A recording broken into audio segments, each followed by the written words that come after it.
नमस्कार। एक बार महाराज युधिष्ठिर ने राजसूय यज्ञ किया।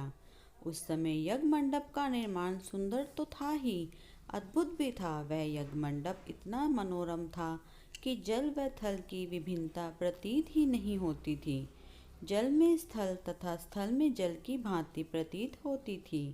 बहुत सावधानी करने पर भी बहुत से व्यक्ति उस अद्भुत मंडप में धोखा खा चुके थे। एक बार कहीं से टहलते टहलते दुर्योधन भी उस यज्ञ मंडप में आ गए और एक तालाब को स्थल समझ उसमें गिर गया। द्रौपदी ने यह देखकर अंधों की संतान अंधी कहकर उसका उपहास किया। इससे दुर्योधन चिढ़ गया। यह बात उसके हृदय में बाण समान लगी। उसके मन में द्वेष उत्पन्न हो गया और उसने पांडवों से बदला लेने की ठान ली। उसके मस्तिष्क में उस अपमान का बदला लेने के लिए विचार उपजने लगे। उसने बदला लेने के लिए पांडवों को द्रुत क्रीड़ा में हराकर उस अपमान का बदला लेने की सोची। उसने पांडवों को जुए में पराजित कर दिया। पराजित होने पर प्रतिज्ञा अनुसार पांडवों को 12 वर्ष के लिए वनवास भोगना पड़ा। वन में रहते हुए पांडव अनेक कष्ट सहते रहे। एक दिन भगवान कृष्ण जब मिलने आए तब युधिष्ठिर ने उनसे अपना दुख कहा और दुख दूर करने का उपाय पूछा। तब श्री कृष्ण ने कहा, हे युधिष्ठिर, तुम विधि पूर्वक अनंत भगवान का व्रत करो। इससे तुम्हारा सारा संकट दूर हो जाएगा और तुम्हारा खोया राज्य पुनः प्राप्त हो जाएगा। इस संदर्भ में श्री कृष्ण ने उन्हें एक कथा सुनाई। प्राचीन काल में सुमंत नाम का एक नेक तपस्वी ब्राह्मण था। उसकी पत्नी का नाम दीक्षा था। उसकी एक परम सुंदरी, धर्मपरायण्य तथा ज्योतिर्मयी कन्या थी जिसका नाम सुशीला था। सुशीला जब बड़ी हुई तो उसकी माता दीक्षा की मृत्यु हो गई। पत्नी के मरने के बाद सुमंत ने कर्क्षा नामक स्त्री से दूसरा विवाह कर लिया। सुशीला का विवाह ब्राह्मण सुमंत ने कौंडिन्य ऋषि के साथ कर दिया। विदाई में कुछ देने की बात पर कर्क्षा ने दामाद को कुछ ईंटें और पत्थरों के टुकड़े बांधकर दे दिए।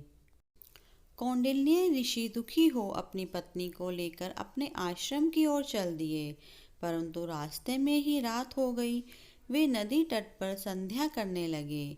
सुशीला ने देखा वहां पर बहुत सी स्त्रियां सुंदर वस्त्र धारण कर किसी देवता की पूजा कर रही हैं।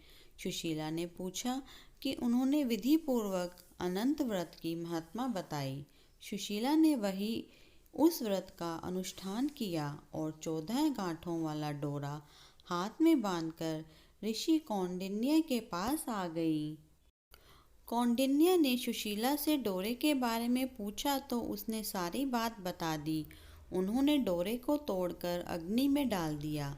इससे भगवान अनंत जी का अपमान हुआ। परिणाम मत ऋषि कौंडिन्य दुखी रहने लगे। उनकी सारी संपत्ति नष्ट हो गई। इस दरिद्रता का उन्होंने अपनी पत्नी से कारण पूछा तो सुशीला ने अनंत भगवान का डोरा जलाने की बात कही। पश्चाताप करते हुए ऋषि कौंडिन्य अनंत डोरे की प्राप्ति के लिए वन में चले गए। वन में कई दिनों तक भटकते भटकते निराश होकर एक दिन भूमि पर गिर पड़े। तब अनंत भगवान प्रकट होकर बोले, हे कौंडिन्य, तुमने मेरा तिरस्कार किया था, उसी से तुम्हें इतना कष्ट भोगना पड़ा। तुम दुखी हुए, अब तुमने पश्चाताप किया है, मैं तुमसे प्रसन्न हूँ। अब तुम घर जाकर विधि पूर्वक अनंत व्रत करो। 14 वर्ष उपरांत व्रत करने से तुम्हारा दुख दूर हो जाएगा। तुम धन धान्य से संपन्न हो जाओगे। कौंडिन्य ने वैसे ही किया और उन्हें सारे कलेशों से मुक्ति मिल गई। श्री कृष्ण की आज्ञा से युधिष्ठिर ने भी अनंत भगवान का व्रत किया, जिसके प्रभाव से पांडव महाभारत के युद्ध में विजयी हुए तथा चिरकाल तक राज्य करते रहे। यदि आपको हमारी यह जानकारी अच्छी लगी हो तो ऐसी और जानकारी के लिए प्लीज़ हमारे चैनल को लाइक, शेयर एंड सब्सक्राइब करें। धन्यवाद।